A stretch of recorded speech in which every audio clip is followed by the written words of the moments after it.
work like that, but nice.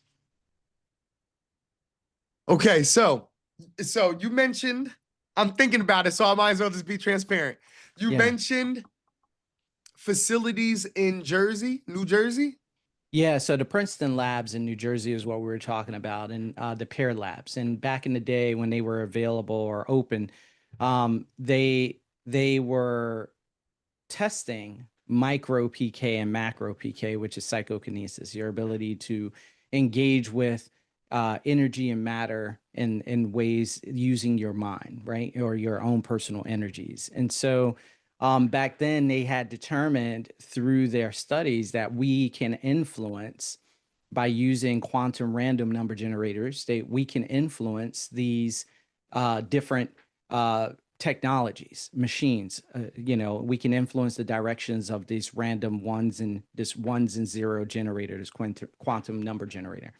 And so, what I was saying is that if we project that out and we have people who are really diving deep into psychokinesis, telekinesis, and they are actually practicing, if we can figure out where the benchmarks are, like what's the 4 minute mile of psychokinesis? Like is it moving a bottle cap? Is it engaging with plants and moving plants or controlling wind? What is that? And once we figure out what that is, then vehicles like the PsiGames, this event that we have, is allowing us to now benchmark that, and then allowing others who come in to say, okay, if that's the benchmark, how do I surpass that? How do I get to that Yes. point, and then how do I surpass it? And then as we continue that, projecting that out, then eventually we have a human being who is fully aware, fully actualized, who can actually be like a Jedi person, like a Yes. Jedi Knight. So And why just one? Maybe I feel like we all could be that Jedi. Like we yeah. all, Oh, actually, you I'm know. sorry if I misspoke. Yes, I'm I sweat, no mean sweat. human. I should say human beings, right? Yes, So yes. I it's feel not. you. I feel that. It isn't. It exists in all of us. Anyone, as long as you have, and even if you don't, we have we've seen some amazing things in like the Special Olympics and stuff like that. I was gonna say anyone with two arms, two legs can throw a basketball, but sometimes people who don't have that still throwing basketballs and making shots, right? So so we have this capability and this capacity within us to be so much greater, but we as a collective have to come together as a community, and we have to inspire each other to the next stages. And that's what has been done through time.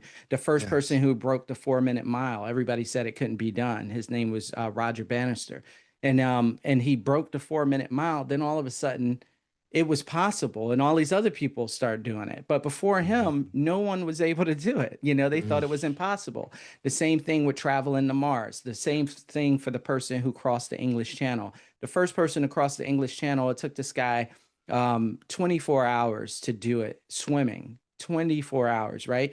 The record today is like 4 hours, right? So there, it went Mm. from impossible, nobody can do it, nobody was able to accomplish it, to the first person does it in 24.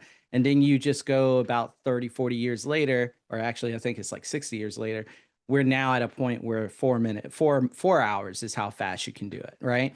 So Yes. so that's the same thing here, right? We people like yourself are making this possible and opening up people's awareness to it. Then that person is able to do it. Then they're able to show others that they can do it. And then that just kind of feeds, everyone's imagination and their understanding of what our true capabilities are. And that's how we start to rise up as a species to really embody our full potential. Bro, that was beautifully said. Thank Beautifully you. said. Thank you. Bro, so that was beautifully said. Here's my thing, right? Because of how our society works and Hmm. how it tends to be very formula favoring, like we love our black and white, yes and no, this is how you do it, step by step, say it in scientific terms. Hmm. um Here's my challenge. If reality is, for hypothetically speaking, if reality was uh um literally a virtual simulation that we just forgot we entered because that's a condition of being born into the game or something like that. And in that game, one of the conditions is that we can do anything we can imagine. Then what if sometimes I worry that me always wanting to find the scientific way maybe is sometimes getting in the way of just taking Aggie Cromwell's advice from Halloween Town, which is magic is wanting something and letting yourself have it. And the challenge for me is that when I approach it formulaically or magically, I am successful. Well, I guess that's not a challenge, but sometimes other people find themselves arguing over it. This is why I think sometimes the from what I can tell, scientists and philosophers and people with powers, religious leaders, all these different groups tend to argue as if they're all in opposition, but really they all have the same big questions and are different sides of the same coin, which is discovery. I feel like so so yeah, I try. Yeah, I love that. I love the idea of being able to explain it to others. That is where it's scientific to me, and why it's so important, and why I do that research, and why I love that you've done yours and explain it so beautifully. And Yeah. also, too, I want to always make sure I'm open minded. Hmm. Especially when it comes to my abilities, because by their very nature, they go against what people have always told me was possible. So for all I know, possibility itself is a little more open-ended than we have known to give credit for, you know? What you think? Yeah. What you think about that? Yeah, so this is a great statement, and this is a great, thing to address, because what ends up happening is that when we moved into a materialistic reductionist society that was based around like using just the scientific method, what we did was we lost a little bit of our imagination, and we lost the ability to operate in a realm of freedom and creativity and imagination to a degree of which we had in the past. So it's, you mentioned there, you said people of your powers are something that people always told me kind of wasn't existent. But if you lived 300 years ago or 400 years ago, shamans were saying this all the time. Oh, you got this thing. Okay, yeah, Makes that's sense. definitely something that we can do. You talk to Native American people who had discovered certain, or even, people who developed like ayahuasca. You say, well, how did you know how to formulate these plants in a certain way that brings about this thing and doesn't kill you, right? And they'd say, well, oh yeah, the plants told us to do that. At first, when we got to a certain level, we started thinking that that was ludicrous. But now we're doing all this research on plants and mycelium and figuring out that like fungi are like communicating with trees, all over the place. And so now it's not, Mm. now science is recognizing like, wow, dumbing down things so that we can understand this through a scientific method may have also hindered our ability to really accept some of the things that were already accepted in our culture long ago, and that maybe we have to relinquish that to get back to some of our greater potentials. And so I think that's where it is. When I, as creating the side games, and I have the side games, you have two sides of the field I'm playing at the same time. You have people who are very creative, very imaginative, doing things, and that's what we want to open up. We need to see what that looks like. We need to engage with that imagination, engage with that inspiration. And then you have the scientists who are like, oh, well, if we can't measure it in a lab, then it's not real. And so we have to have, excuse me, this balance in between the two where we create a stage for both. Where I Mm. love that you can do that, but we need some standard to know that you actually can do it. Then we need to Yes. put you in front of people so that you inspire them, but then also the researchers, you're so good that you can go in front of any researcher and show them what you can do, and they can't deny it. And that's really the ultimate goal. I always use a really cool story. I'm not particularly, one religion or anything, but I use this story because I think it's just super cool. Like, you know, when Moses goes before the Pharaoh and he's like, let my people go, and my God is all strong and this, that, and other. And the Pharaoh's like, whatever, show me, you know. And so he hits a stick and drops it on the ground. It turns into a snake. And then the Pharaoh is like, that's child's play. Like my sorcerers can do that. So they come in Oh, and they hit their stick and then it turns into a snake. But then mm, Moses' snake eats their snake, you know? And yeah, so I remember. the idea is that it's like they're both of those things existed. There were these guys who kind of like were magicians and they were able to do their thing. And then there were real people. There was Moses, and he really had this Wow. divine energy backing him that he was able to make this thing, you know, this thing turn into a snake. Wow. So the same thing in our society. There are people who can pretend and who make believe that they're doing it, and maybe in some way that can help their ability, if they don't go too far down that path. But then there's also people who really are doing it, you know, and so we need to create a place, a safe place Yes. for people to experience this and then be able to bring out their potentials.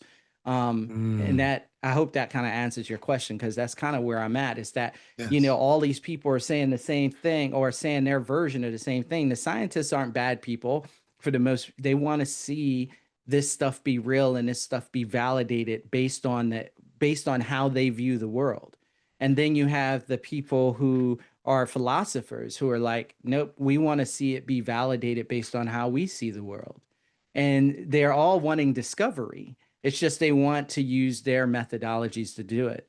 And there has to be a middle ground where the philosophers and the scientists and the imagination, the creatives are all working together to see us move to this next stage. If not, we're not communicating. That's going to prolong the process, you know, because there's going to be discoveries in science and discoveries in philosophy and discoveries in creativity, and we're all not communicating. So then we have to make those discoveries on our own. But if we're a collective and we're open to sharing in a loving heart, then we can see ourselves take off even faster when we come together. Nice. Mm, bro, that's beautiful. It's happening. It's coming. It's coming. It's happening. We're Yeah, in it. So I have a question for you. yeah, So I grew up in Jersey, right? me too. What part? I was born in Newark, raised in New Brunswick. Nice. I'm from Burlington, Burlington Oh, City in okay, Burlington yeah, County. yeah, yeah. Fire. That's fire. And maybe there's something about Jersey too that is a little bit.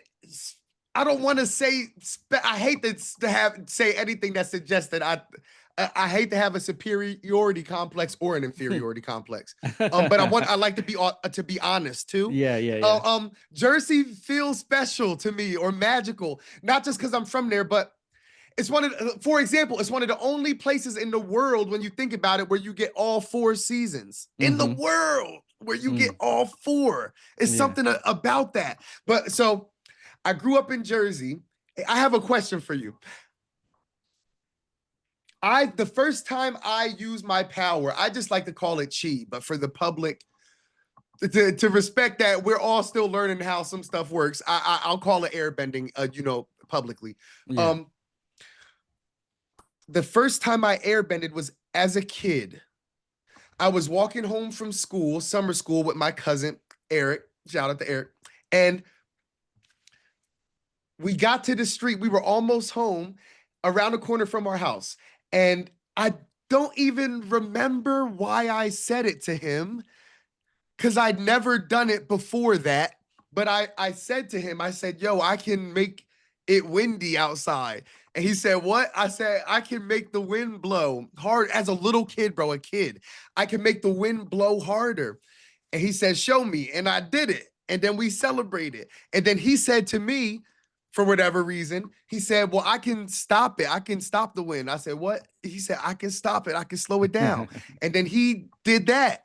And then we celebrated. So every day we would walk home from school, and we never told nobody, but we would walk home from school. And when we got to that street, we would play this game, not even really maybe realizing or appreciating what was happening. But we would play this game where I would make it windy and he would turn it off. Mm-hmm. And we would play it every time we walked home. Weirdly, knowing the kind of person I am, I spent my whole childhood reading Harry Potter and looking for magic books and uh, ingredients and trying to make potions and stuff, looking for magic, bro. And so the day I discovered that airbending, knowing the kid I was, I would have never looked back. But it feels like very shortly after, it feels almost like we forgot. And I wonder if if you would like to give your perspective, no pressure, but if you would like to give your perspective on maybe why. If I could give a little extra thing too, just so if I'm right or wrong, you could just be like, here it go. In case you know or don't, but again, no pressure. During that same time, this was when I was at Wilbur Watts Intermediate School in Burlington City, New Jersey. During that same time that me and my cousin discovered our ability or that power, they were giving me tests at school that they said were hearing and vision tests, but doesn't really make sense that I would have kept needing to be called to the office if they had already learned that I could see and hear very well. All this stuff started coming out. This girl Monica came out with a video and it went pretty viral on my page, and me and Monica ended up becoming friends. And it was her talking about how she was a psychic in the military. And she starts it just like that. This is how the video starts. She said, if you went to school in the 90s, you were in America, you were 100% tested for psychic abilities. She said it just like that, and then followed it up with, I was a psychic in the military. And the reason I got that was because I was recruited through the GATE program. And then she told this, and apparently it triggered something, because then a bunch of millennial kids started commenting. This video went viral on my page of her talking. And the comments are filled still with people talking about remembering the program, remembering the tests and stuff like that, and remembering weird test stuff with cards and colors and stuff that we never really figured out why we was going through it. Some of us, most of us. But where it seems like if I take into full account all of my feelings and experiences and everything that I've heard everyone say about it, who believes or disbelieves in what the theories are about the GATE program, it seems that there were some students, some kids.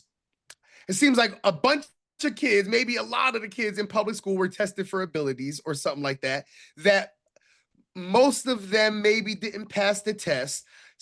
And then of the ones that did, there were some that were put into the GATE program and groomed, and then some that were rejected maybe for other reasons. And I wonder if sometimes it doesn't feel like I just stopped practicing. It feels like I forgot that as a kid that stuff happened, or that it mattered, or that it was magical.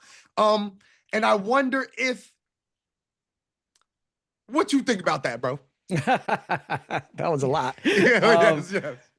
So word, I think there's a lot of information coming out about or people coming out with information about the GATE program and whether it existed or whether it existed to the level that we understand.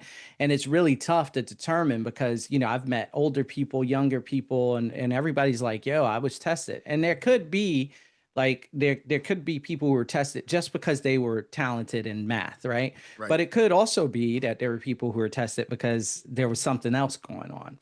And it's really tough to determine which one is which, because like you said, a lot of people have trouble really remembering what was going on back then because it was so long ago.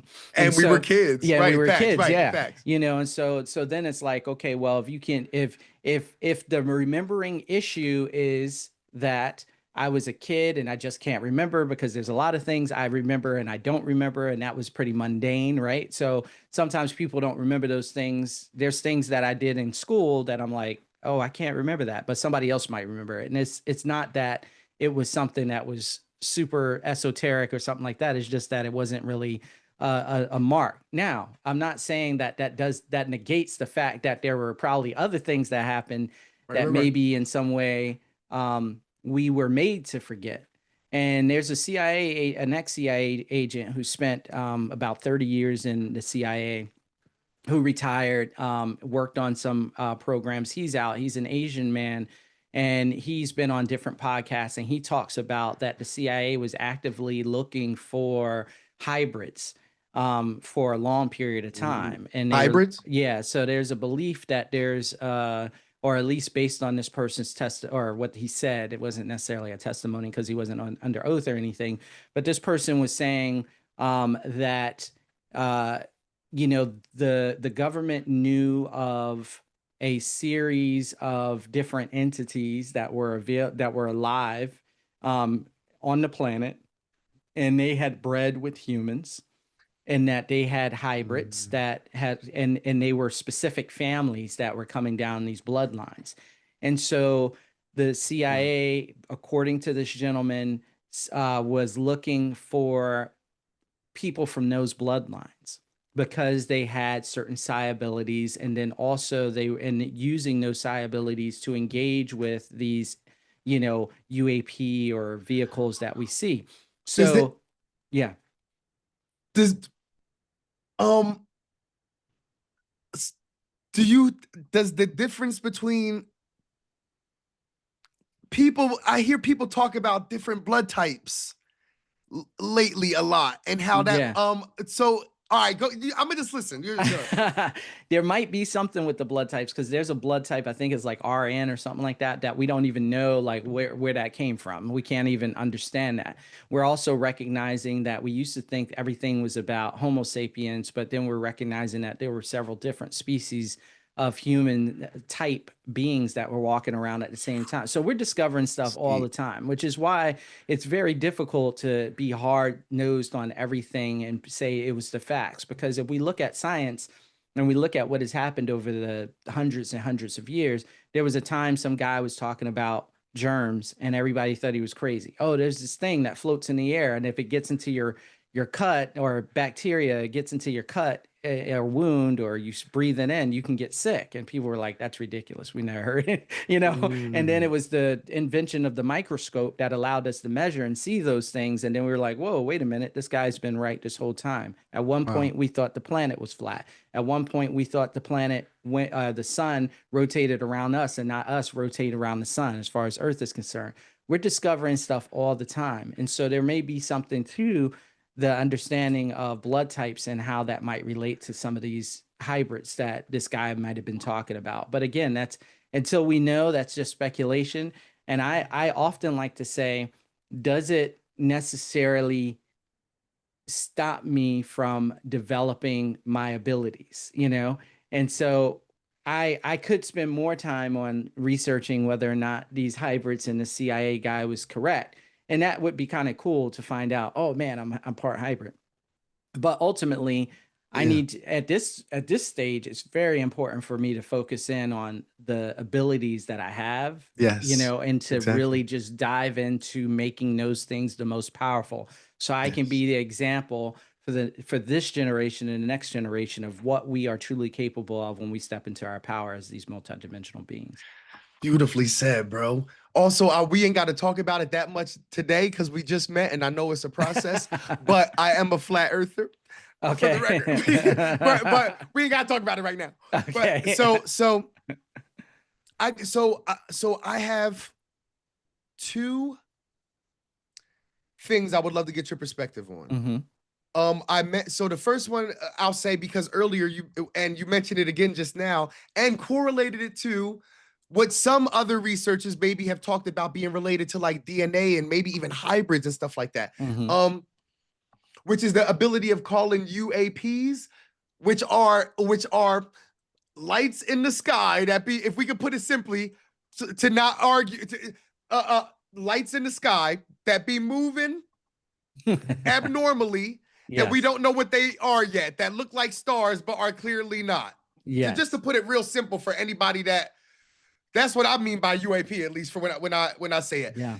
Here, so something trippy happened, and I haven't been telling nobody because especially when it comes to the sky, I know it's even harder for people to process. If they didn't see it themselves, then my powers, which I have tons and tons of videos of. So usually I'm choosy with who I share certain stories with, because I know most people, if they weren't there, they might not even care that much. I am only going to share because I think you might appreciate it. What happened to me when I was in Jersey very recently. I went back to visit. I've been in North Carolina since graduation, but I just went back for a little bit to Jersey and had an experience with UAPs. I was in the backyard of my Airbnb looking up, and I always am looking at the sky and I tried to do all types of stuff. So I'll try to make shooting stars and stuff. I don't know. I like to try stuff. So something weird happened. I saw this little thing moving that looked like a star, looked maybe like a plane, but the more it moved, the more it was obvious that it wasn't. So it moved into my frame of reference and then out of my line of sight. And then another one came and then did it again. So there were 4 stars making like a diamond shape in the sky. And I imagine that I just remember thinking it felt like it was a basketball hoop. I'm like, that's a basketball hoop. Wouldn't it be lit if those things started to just drop through it? And so one at a time, they do it. But so a UAP would show up into my line of sight, drop through the basket, and then another one would come. But it felt like if my focus wasn't right, it would miss the basket, which tripped me out, bro, because I don't know what to make of that. That to me feels like either I was causing it or it was a conversation of some kind. Yeah. And I don't know what to do with that. You feel me? But that Yeah. happened to me the other day. Like, what you think? Yeah, so I think just to put it clearly too, to start with, UAP stands for unidentified anomalous phenomenon. They took away the aerial, they took away UFO, all that stuff, because now we're just like, it's unidentified, it's anomalous, and it's a phenomenon. We know it's a phenomenon.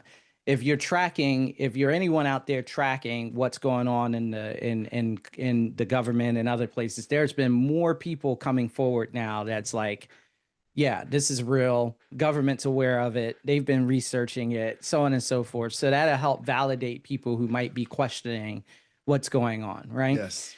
You don't have to question anymore. There's a ton of people, first off, we didn't have to question anyway, because what you're seeing, and if you have enough experience, you're like, okay, whatever. But then if you want a little bit more validation from maybe the government or researchers, then you could say, okay, now all these people are coming out before Congress and saying, hey, this is a thing. So that's one aspect of it. I have had 2 UAP experiences, well, actually 3 UAP experiences. And my first one, I was like, I'm not sure about that. Second one, I was like, definitely this is different. And then the third one, I was like, okay, I got to believe it now. Right. Ooh, so that's how it felt for me too. yeah. And so I think that there's definitely something out there. It's engaging. Here's one thing I would posit and one thing I would offer to people who might be thinking about what this is that those things, just like we see planes we go outside and we'll just see planes flying around and stuff like that.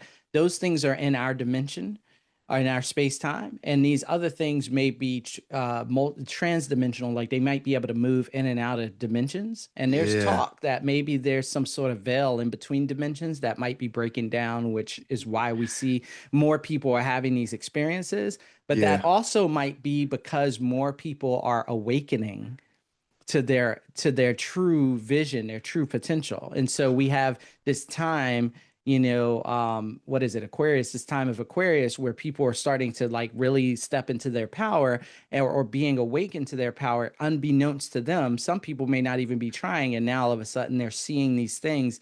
So it may be twofold. Either the veil is weakening, so we're seeing more.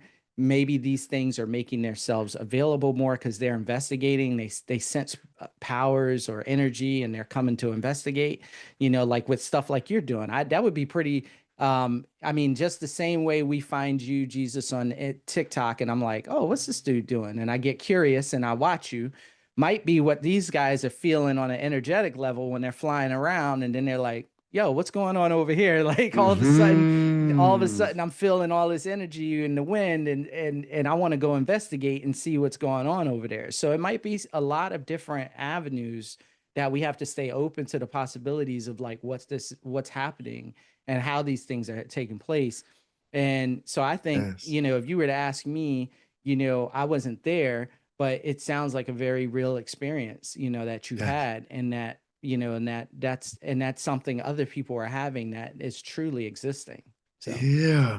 I also, first, I want to say what is pretty trippy is that I didn't know, at least it hadn't made it to me yet, to my ears, of the that the A in UAP was switched from aerial to anomalous. yeah, What is pretty trippy about the fact that I just told you how confused I've been at whether that was a conversation or an ability, um, is that that term being changed to anomalous now means that our abilities apply to it. Like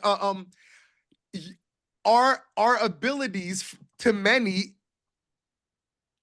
are unidentified anomalous phenomena that we know exist because we're seeing them, but we still don't know all the way how or why or um so it's trippy that that term now doesn't apply to just things that you see moving in the sky, but now to anything out the box almost. yeah, it's a very broad term and it can mean a lot of different things.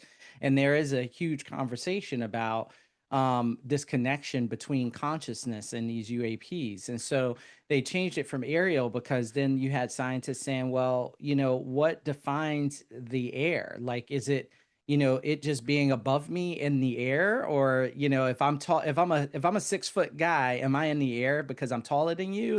Like, and you're a 5 foot person, it doesn't. So it's just anomalous. We don't know what it's doing. We don't know if it's flying. We don't know if it's just if it's in another dimension, and in that dimension it's actually sitting on a mountain, top, and we just see a glimpse of it. Like, we don't know Right. what these things are. And so because of that, it became anomalous. But then there's also this consciousness. A lot of people say that these things are very rooted in consciousness, and they can materialize through that and then dematerialize. And then also our consciousness and how we're connected to it is all connected to this one thing.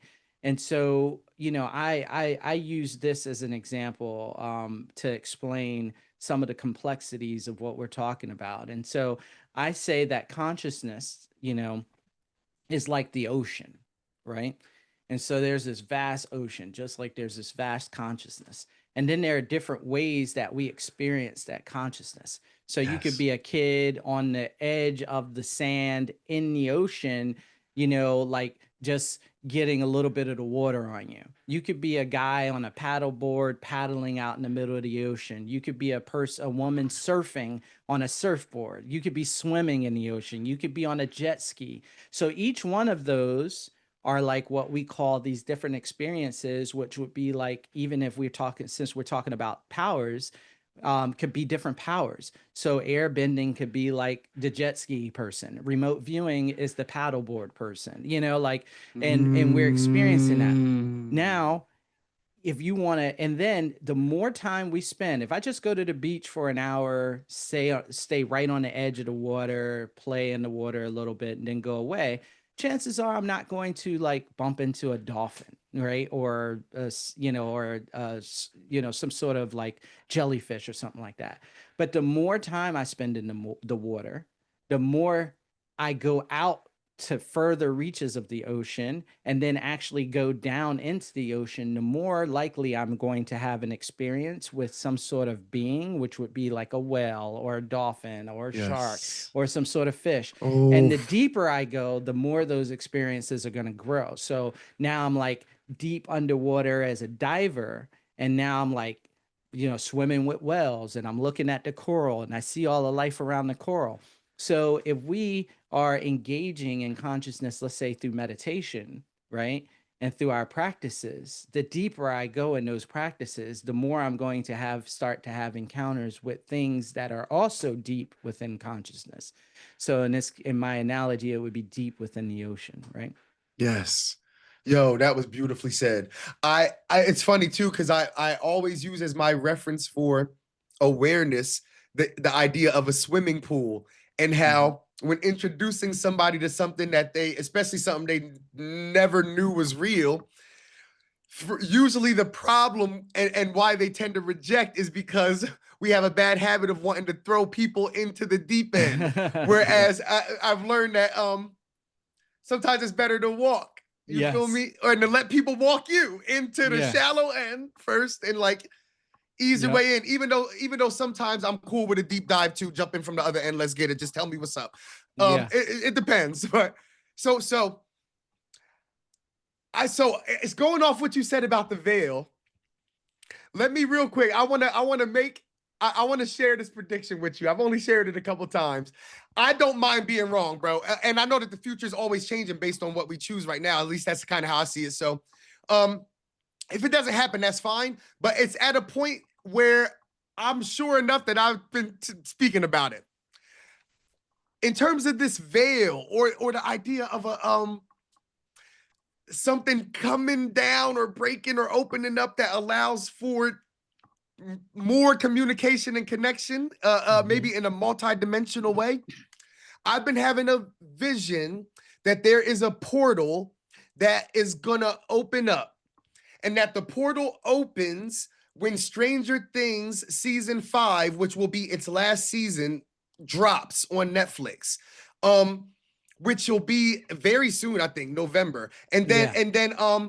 and then it'll close when Miles Morales last movie, his Beyond the Spider-Verse, comes out, which will be in a little bit down the line. And in between those two movies coming out, we're gonna get Tom Holland's fourth MCU Spider-Man movie. Oh, eh? Okay. The thing is that all of these movies involve the opening of a portal or the breaking of those of the veil. Stranger Things is about this guy who became a monster and has powers opening a hole between worlds. And then Miles Morales, he is going through the same thing. A guy that was a guy, but now has powers and is mad and has the ability to open gates between dimensions, is now traveling. So Miles is over there fighting him. And where we left Tom Holland off, him and Doctor Strange accidentally broke a hole between the dimensions and broke the veil down to the point where he was able to talk to other Spider-Men and Yeah. interact with them and all that. So yeah, I just been having this. I just got this feeling that I don't know. I got a feeling that a portal opens and that how you talk about meeting like different beings in the deeper part of the water once you're ready to get there. Um, that we maybe there's something like that where things that were Yeah. always there now we're all ready to see each other or something like that. Yeah, yeah, yeah, yeah. I definitely can, I think that like we were talking earlier before we were recording, that television and these creative individuals who write these stories definitely have some knowledge of something. And when it comes down to Stranger Things, of course, some of that is fiction, but it is based in some nonfiction. Russia was doing a lot of experiments which led the U.S. Government to start dabbling into different experiences. And so when you look at places like Monroe Institute that had the Gateway experience, which taught, this hemisync sound technology, which helped people move out Mm. of their body. You talk about the remote viewing program in the Army. You talk about the First Mm. Earth Battalion in the Army, which they had an actual group they called the First Earth Battalion, which was dabbling in all of these esoteric practices of Mm. using energy and stuff like that. So we have, and the CIA was doing all types of different experiments. So a lot of that kind of is, coming from that. And then Yep. they build on those stories and develop an actual, television show. But, Yeah. there's a lot of this information coming out. The show The Institute just came out, which was written by Stephen King, I believe, where it talked about what we were going back to our gate experience, these kids who were tested and then, found by this government organization, and that government organization kind of sucked those kids up and whisked them away to like this facility where they were using trauma to bring out their abilities more. And then you have this government guy who came out recently, Jake Barber, who's now talking about that the government knew how to bring these certain abilities out using trauma, and that governments around the world are doing that. So, I mean, there's Wow. this parallel between what we see on TV and what's really happening in the real world, and whether Wow. it's people who know what's happening in the real world who now give or share that information in sneaky ways to the people who are writing these stories, or whether the people who are writing these stories, their own Right. psychic abilities are tapping into that information, and then they're pulling it thinking that it's just them being creative, but they're actually pulling the truth of what's really going on in the world. We Yep. have to be open to all of that. Trippy, but could be true, man. That's Yeah. deep, yo. Beautifully said, bro. Beautifully said. Thank you. So I just got one more thing I wanna get your perspective on. One more thing Yeah. for real. So you've heard of the rice experiment. The rice experiment. Oh yeah, with Dr.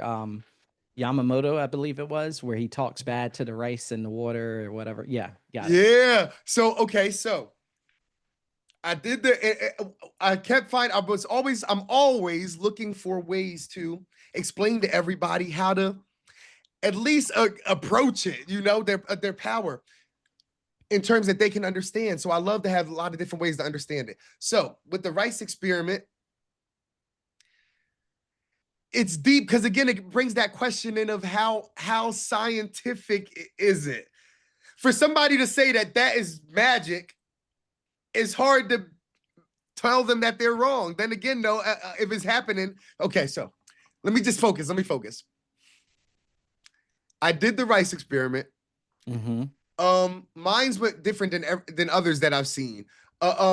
People's usually the bad rice goes bad and the good rice it stays fine. Mine was different to where the bad rice was untouched and the good rice was filled with these little bugs. How they got in there, I don't know. And they were eating it. Wow. They weren't on top of it or on it or nothing or on the making a mess. They were in the jar, little flying bugs eating the rice, the love rice. Wow. It was so beautiful. So that made me very intrigued. So I was like, okay, how can I take this further? I don't want it to stop here. How can I take the experiment further? So I decided while I was at college that I was going to grow mushrooms on campus. And that I would make sure that they were a specific color. I was going to grow red, yellow, and blue mushrooms and just approach it like the rice experiment. I was just going to envision the mushrooms into the environment as I walked around campus all day. So I've recorded everything. The videos are on my TikTok and all that. So I started manifesting mushrooms. I made up a little song, red, yellow, and blue mushrooms, and I would just sing that as I'm walking around campus. And also too, I would like find ways to make it more interactive. Like if I saw like a white mushroom, I would like put a red leaf on it or a yellow leaf or something like that to just to keep my mind locked in. Essentially. So at first, most of the mushrooms that started to sprout were like brown and small, but then there started to be little yellow mushrooms and little red mushrooms. And then there were even little yellow and red mushrooms, which was trippy. And the bigger they got, the more they looked exactly like what I was envisioning. I'm gonna send you the video too. Yeah. So it looked like exactly what I was envisioning. But the blue mushroom I was envisioning, I don't think it existed. Mm. So I was having trouble with it. But one day I was out and I saw a big brown mushroom, and something just told me to break it. So I broke the cap and it was blue inside, like bright blue. And then I learned that some mushrooms, because of their psilocybin, stain blue. So all three colors, technically, that manifestation hit. Yeah. But I didn't stop. I kept going, and eventually, what started to grow were what I found out were called bicolor boletes, which are edible yellow and red mushrooms that when you crack them stain blue. So by Wow. the end of that experiment, I had one mushroom with all three colors in it that I was going for at the start of the experiment, a mushroom I never knew existed before that experiment. Wow. Okay. Just Okay. wanted to share that. Just wanted to That's share dope. it. That's dope. And I think um some of the things that we could say that may have played a part in that is that, I think it's Emoto, Dr. Emoto.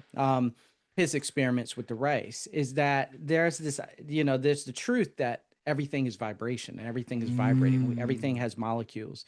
And sound is just that. It's vibration carrying on the air, moving from my ear to your ear, and your eardrum vibrates, and that's how you pick that up. It translates it into something we understand that our brain is now able to interpret. So our words are power. Our words are Yes. magic in their own way because our words are this vibration. And that vibration ultimately, I mean, we have a language that we as a species can understand, but beyond the language is the vibration. A dog can recognize your tone. A person can recognize your tone regardless of if they know your language or not, right? So if Yes. the tone, the vibration of what you say and how you say it, the energy that comes with that, that people truly understand, right? Yes. It's not really the words you say. Most of communication is body language and tonality, Which right? is that's what I refer to as telepathy. Yes. Or everything that you can read besides just the words. Yeah. And Yeah. sometimes that's what you read first, sometimes, or Yeah. even more than the words is that energy that you're Yes. picking up on. I Yeah. love Yeah. that. I Yeah. love that. And so what that means, hopefully, or what it could mean is that, if I am speaking or thinking, because thought also is registerable by like EEGs and other things that pick up your brain waves. So thought is a brain wave, which is a frequency, which is a vibration. So this thought is going out there, your words are going out there, they're concocting, they're mixing together to create this powerful concoction that allows you to influence this consciousness, right? You Yes. become a drop in the pool of the water that makes the ripples out, and then it creates things. And then plants are sentient, trees are sentient, mushrooms are sentient. So these trees and these plants and this earth can be hearing what you're saying and creating that. Just and so Mm. we're influencing one another. So I did Wow. an experiment some time ago, where I had a plant that I was watering and giving sunlight, and it just was not able to sustain its life. It just kept dying off. It was just like getting brown and everything. So I said, you know what? I remember reading about Baxter and his experiments with plants. So maybe I can influence this plant. And so I stopped feeding the plant, because I was feeding it water and sunlight. It just wasn't working anyway. And I would just take it in my room. I have a meditation room. So every morning I would take it in my room and I would just sit there and I would just meditate on it being alive and everything. And do you know this Mm. thing went from brown and dying to Mm. like thriving, growing like different, different shoots. And it was just going crazy. And then I said, well, okay, now that she's doing okay, I'm going to let her just hang out, give her some more sunlight, give her some water. She started dying again. I was like, oh Mm. my God, she's dying again. So I brought her back in the meditation room, started meditating with her again, and she started to flourish again. Wow.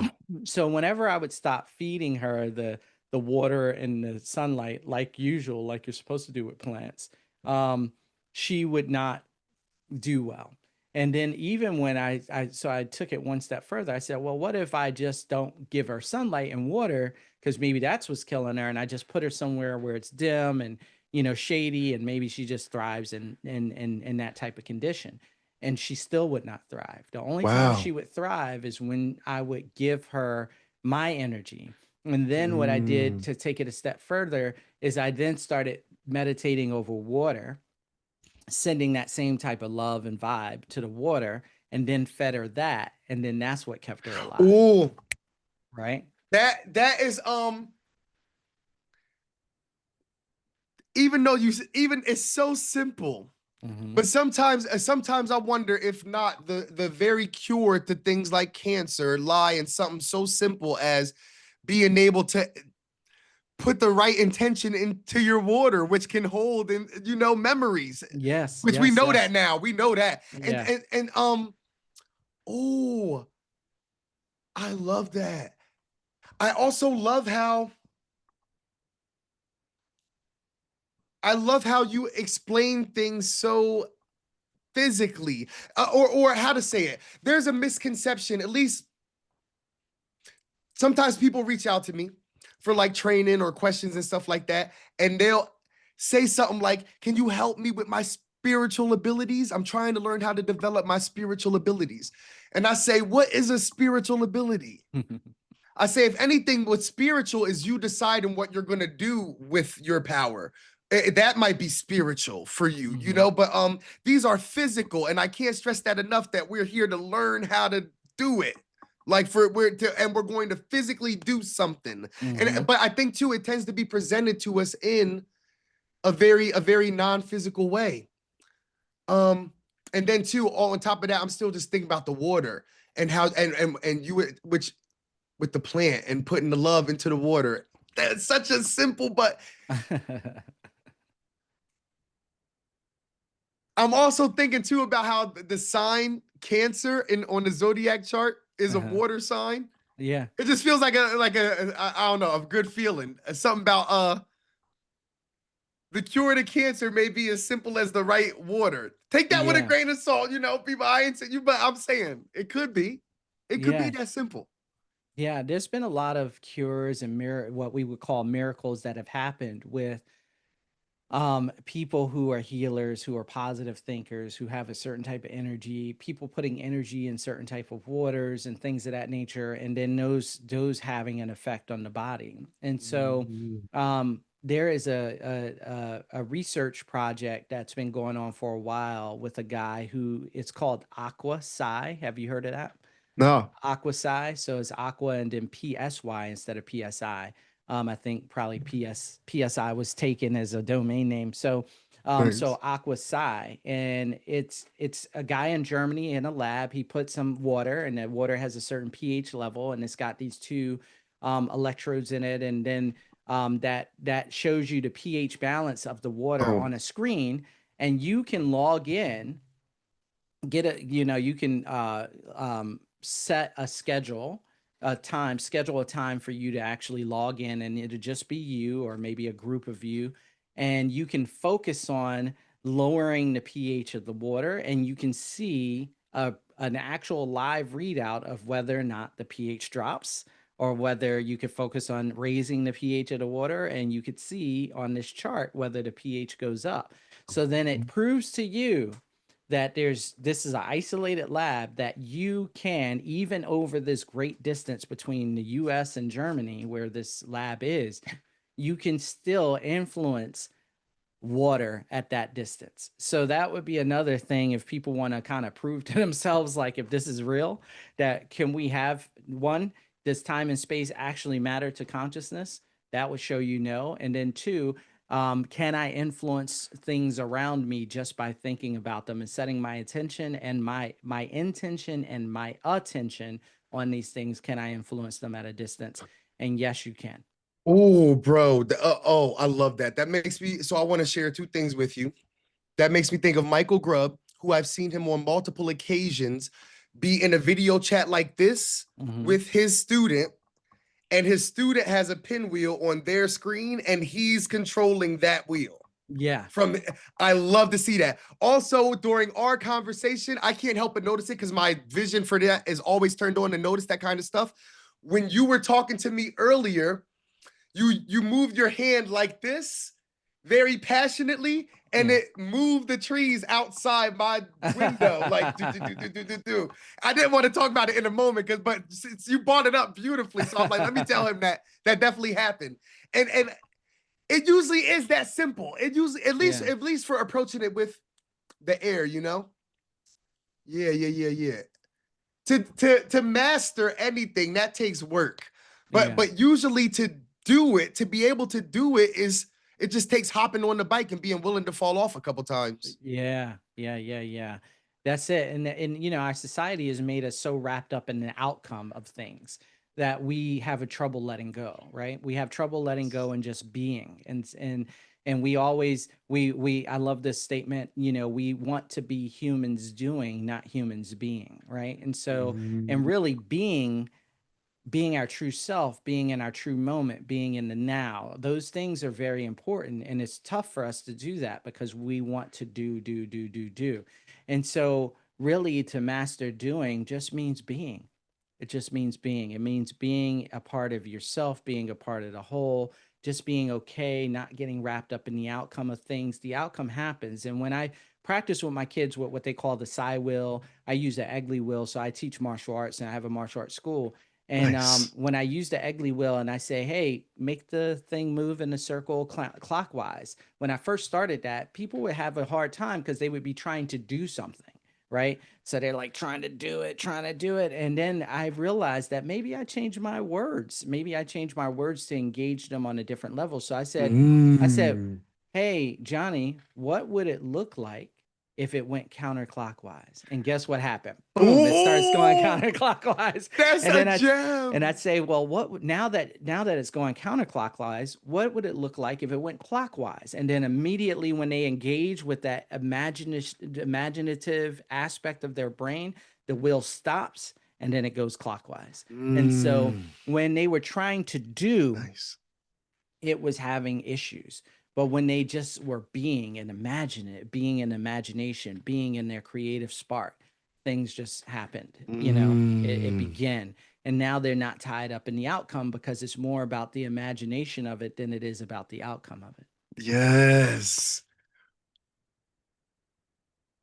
it. I ain't got no more questions, but you can talk if you speak freely, but that was beautifully said, man. Yeah, I love yeah. this. Yeah, I'm just excited to meet you at this point in person. Yeah, yeah, I'm excited to meet you too. And there were certain things that you said, you know, I live in North Carolina too. And so I remember watching a video and you were talking about a school. I was like, I want to do a school. How does this guy, we're of like minds. So yeah, you know, And so we I and we both from Jersey and in Jersey. NC now. Bro, Yes. that's Yo, that's crazy, right? that's fire. And so, and then also, you know, just the idea that we're both on this journey. It's a beautiful journey. We're both Yes. making things happen in this space Yes. and really getting people to step into their power as much as possible, or inviting them to step into their power Inviting. and watching Yes. them as they find out more about who they truly are as a multidimensional being. So I'm just happy to be on the Yes. journey with you, my friend. Likewise, bro. I'm honored, man. I'm honored, bro. Yeah. Also, too, this video, I think people gonna like it, man. Even though we didn't even have to try because I love talking to you, so that came Yeah. effortlessly. But I think people gonna like this video. I think they Yeah, are. same. I hope so. It's gonna be fun. It's a great conversation. I mean, you had some really good engagement and some questions and you know, ideas, and I really just love talking to you, and your energy is perfect. Thank So you, bro. it's Likewise, man. yeah, it's definitely there. So Hey. I would love to as well, you know, us to work together on Yes. finding some folks out there who are willing to, you know, come and show what they can do at the side games, you know, to Yes. inspire others. I mean, we have a protocol that people have to do to make sure that, you know, nobody can claim favoritism or anything like that. So, Yes. you know, we have a process that you have to go through. You have to take these online tests at our website and, you know, do all those things. That way we know that you can do the thing and that nobody's Yes. like, oh, you just chose him because you like him, or you chose her because you like her. And we don't Yes. we don't run into any of that human nonsense that happens with, you know, sometimes our human imperfections. Yes, indeed. Um, you know, I felt that. or the human ego, I should say. Yeah. But And that's I imagine that I love that, bro. I mean, you having some kind of screening process, yeah. to make sure that the people who do come and really have something they want to share, are that we hold them down. We make sure they Yeah. good, they're protected, and all that. So I love that. I Yes. love that very Yes. much. Yes. And it's for all levels too, because the implications of this is great, and a lot of eyes are watching. There are people who don't want this information to get out. There are Yeah. people who don't believe in this type of information. There are people who want to prove that this is all a hoax. So without a screening process, we open ourselves up to, if we didn't have a screening process, we open ourselves up to falling into the traps that they want to set for us, right?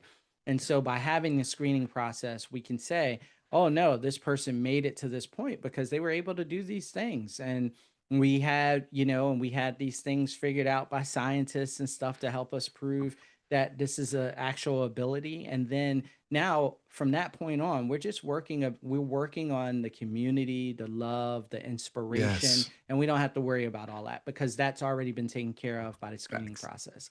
And That's now we're just fire. moving in this very lovely and graceful way towards expanding consciousness around the world. So I love that, bro. I'm so excited. yeah. And also, I'm excited to spend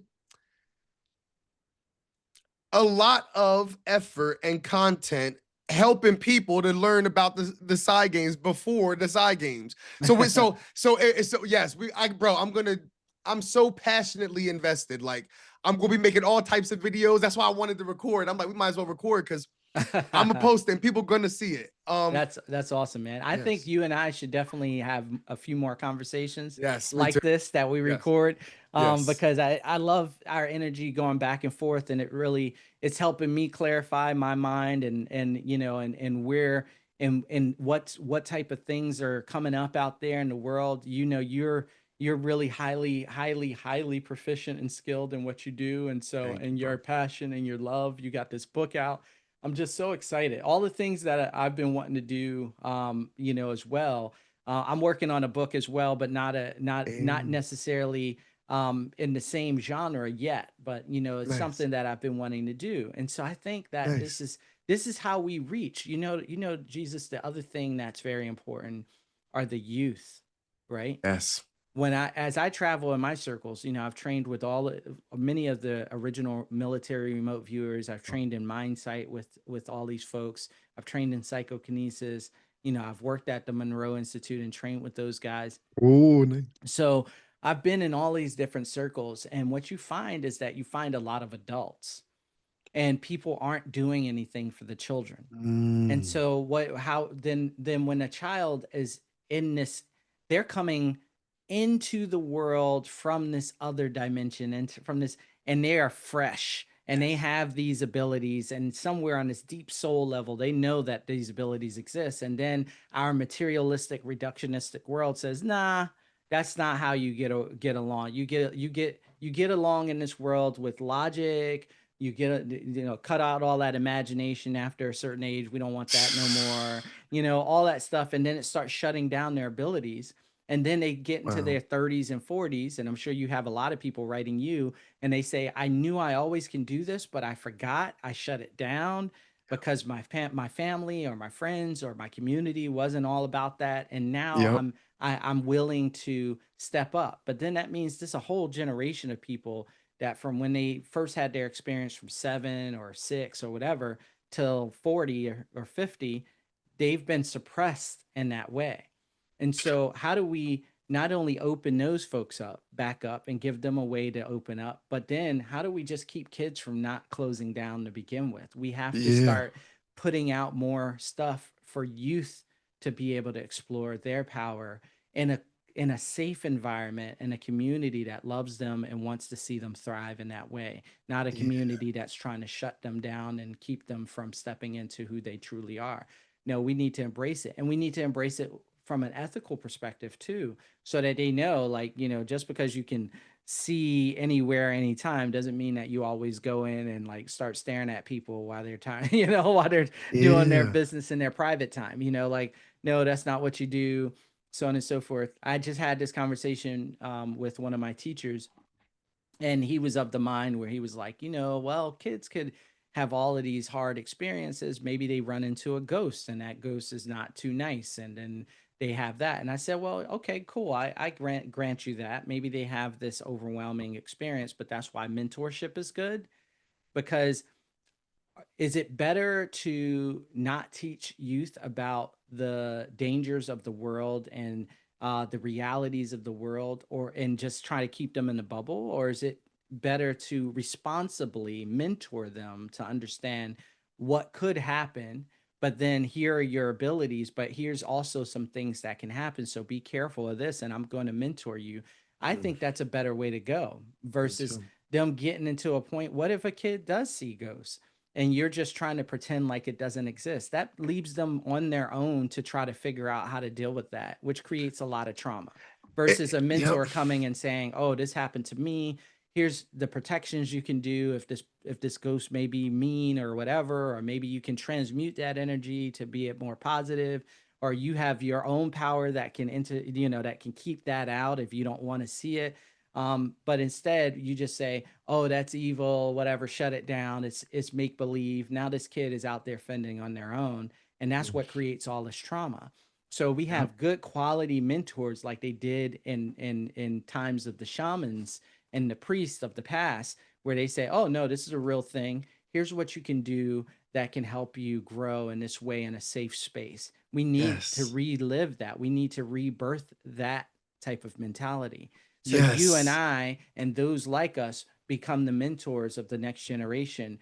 We become the ones that raise the next generation of these Jedi or these full embodied shaman characters, of these Yeah. are Yes. archetypes of this new age. So Bro, and I look forward to it. me too. I'm looking forward to it, bro.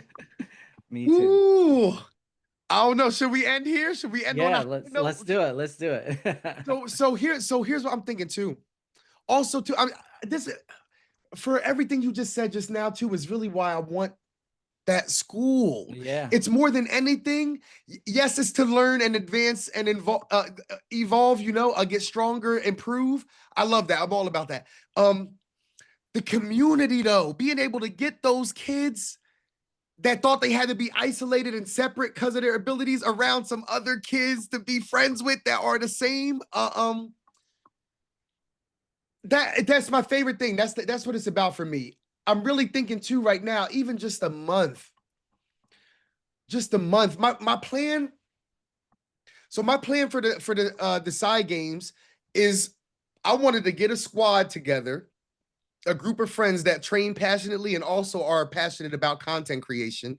So Hmm. we could rent an Airbnb for like the week before the PsiGames and just stream a lot of us just being in the house together, becoming best friends, doing foil battle every night, training our powers, having great talks, and just going viral and stuff like that. Um, and then go to the PsiGames together, like on a road trip type vibe.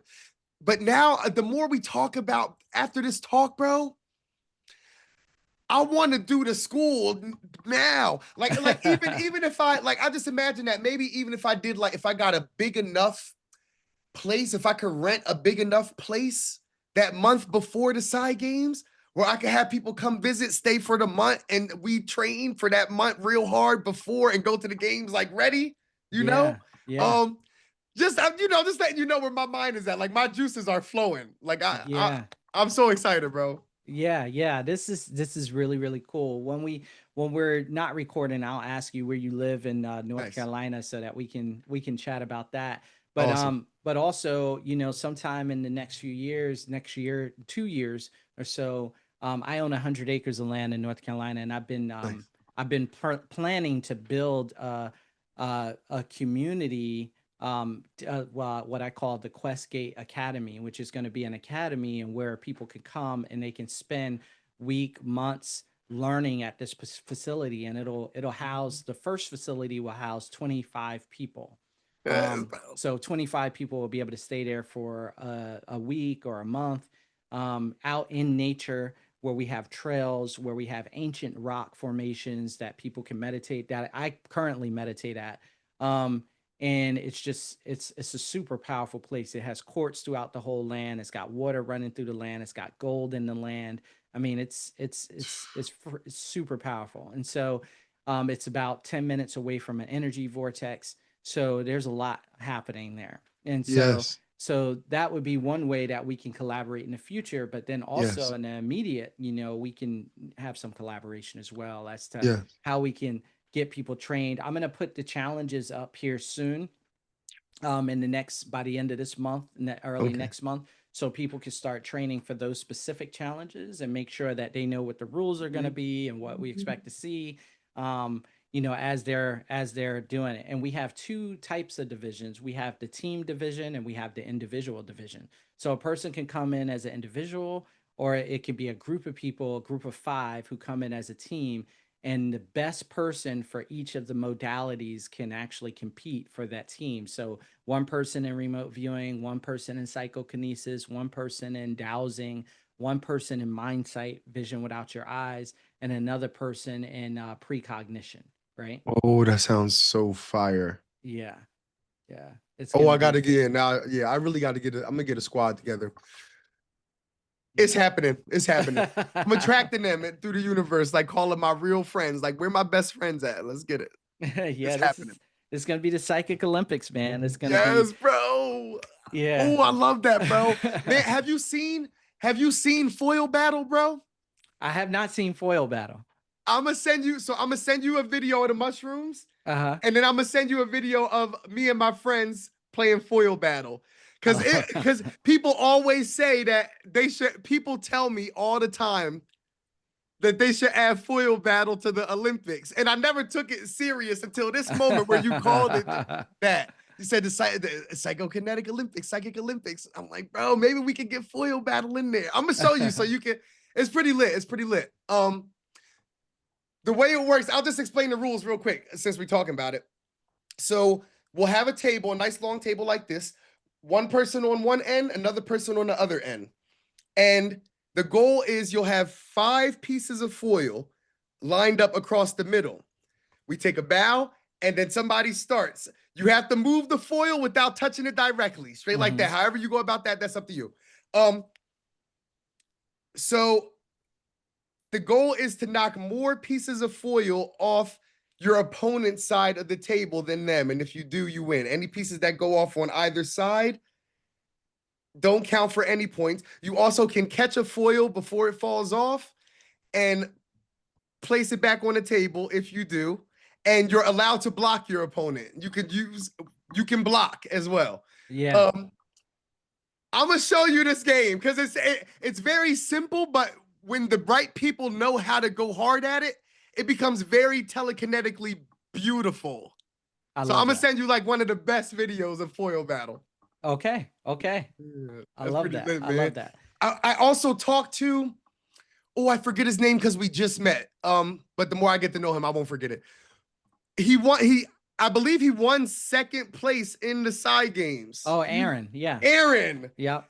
First of all, he's beautiful. He's a beautiful soul. Yeah. But I've been talking to him too, and it's just I just love that it seems that people for so long that were like us just felt so separate and alone and in the closet. But now we're like talking, we're starting to talk, posting videos, making events. Congrats. Also, congrats on the acres too, bro. Straight like that. Much love, much love.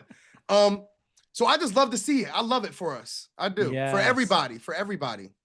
Yes. It's I'm fire. with you 100%. And that's it's super true, man. It's true. It's love. And I've heard that at the PsiGames. I mean, we had over 600 people show for the first one, which was huge for a first time event. And one that nobody knew was, they were like, is this a conference? Is this a workshop? I'm like, it's all of that, All of that. and it's this tournament style, like gaming with Psi ability. And people were just like, I don't understand.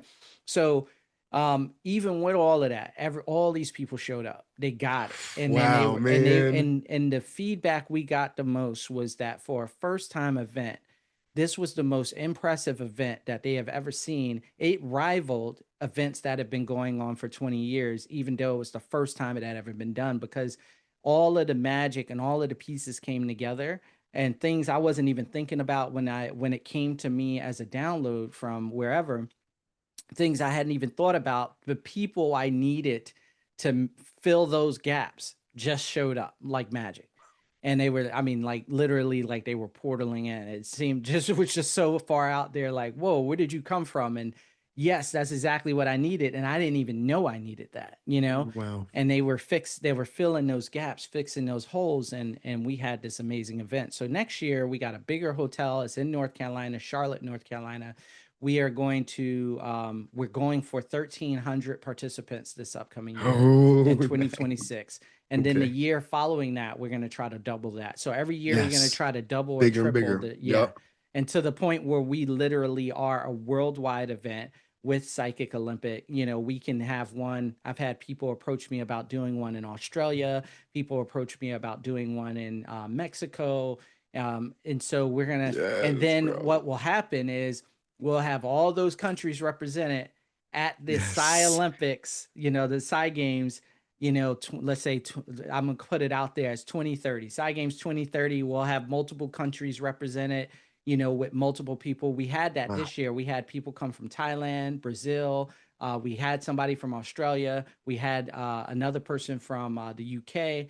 So, but now we're going to do these smaller events in each one of those countries to find the people who are the best in those countries to come to the Psy Games in, you know, 2030 to actually compete in the big Psy Olympics. Yo, bro, I see it so clear. I support your vision. If you need me, you just hit me up. It's the start of a beautiful friendship, bro. Yes, If you sir. need me, hit me up. I support your school too. Like the And the same, I support it's a Phoenix Academy, right? yeah. Hey, Yep. thank you, bro. Yes, indeed. You know what's funny? They just this past summer, I believe, as well. Somebody also made a real version of the Hunter exam from Hunter x Hunter that went Really? viral. So between that and the side games, I'm gonna be training so hard, bro. Like I'm just so motivated to like improve. I just have a reason to Wow. like train. And I hope that, and I'm sure that the side games will do that for many other people to give them a reason to, in the same way that Kai Cenat doing Streamer University made new streamers. I think Yes. that side games could make new psychics. It's like Yes. people ask all the time, what's the practical use for these abilities? Which to me, that's like asking the practical use of music. I'm like, my friend, I mean, that's for you to decide. I just love it. For me, I don't need more than fun. Yeah. But I also know you could apply it to a lot. But Can I add to that really quickly? absolutely. So I had this question come up and I had struggled to answer it well a bunch of times. And then one day it was like something was talking to me because it came out so well. So I was talking to this friend. He asked me, why are you doing this? What's the purpose of all this nonsense? You know, that's kind of what he said. And I said, well, let me ask you this. If I took your eyesight away right now, how would you feel? And he was like, he didn't want to engage at first, but finally he was like, I'll entertain you. So he was like, it would suck. I wouldn't be able to see, you know, that's a major part of how I, interact with the world. I said, okay, cool. And while your eyesight is gone, what if I took your hearing away? How would you feel about that? He said, again, it would suck. It would be worse because now I can't even hear. I said, and if I took your sense of smell away as well, he was like, that would suck, but he didn't know where I was getting at. I said, so scientifically, we know that we see less than 0.03% of the spectrum of the world, the color spectrum. So not even a percent. We don't even see a percent of what can be seen in the world. A dog sees more, a daggone cat sees more, you know, a bird see more. We also don't hear much of the world. We also don't smell much of the world. So if you're telling me that your sight is that important to you, that your hearing is that important to you, that your smell is that important to you because it helps you experience the world, bro, you are not even experiencing the world at like 2% of its capacity. Your psi ability is the missing link that allows you. It's an extension of those. That's why they call it extrasensory perception, because it is the extra that we're missing out on. Right? We are missing the full capabilities of what we can actually experience the world as. We're missing so much of it. And when I said it to him that way, he was like, oh my God. He's like, that makes total sense. Facts. You know, that makes total sense. So you want to really experience this world the way it was meant to be experienced, we need to unlock the truth of who we really are. The truth of Yes. who we really are will help us experience the truth of what the world really is. And Straight like that. until we do that, we're still disconnected and we feel like we're separate and we're all this. No, we are not separate from the world. We are a Facts. part of it. Most religions talk about, and most spiritual traditions talk about how the world in some way shaped us as a form. You know, if you talk about Christianity, we were clay and we were molded and, you know, out of the earth itself, you know. And if you look at other traditions, they speak very similarly about how we are not disconnected from all of this. This is in us and we are in it. And when we leave this meat suit, the meat suit itself goes back to the earth. And if we start to really think about that, we see that we are truly limitless. Facts. Facts. So anyway, I'm sorry I went off on Nah, that. don't apologize. You ain't do nothing wrong. Beautifully said, man. Beautifully said. Yeah. Yeah.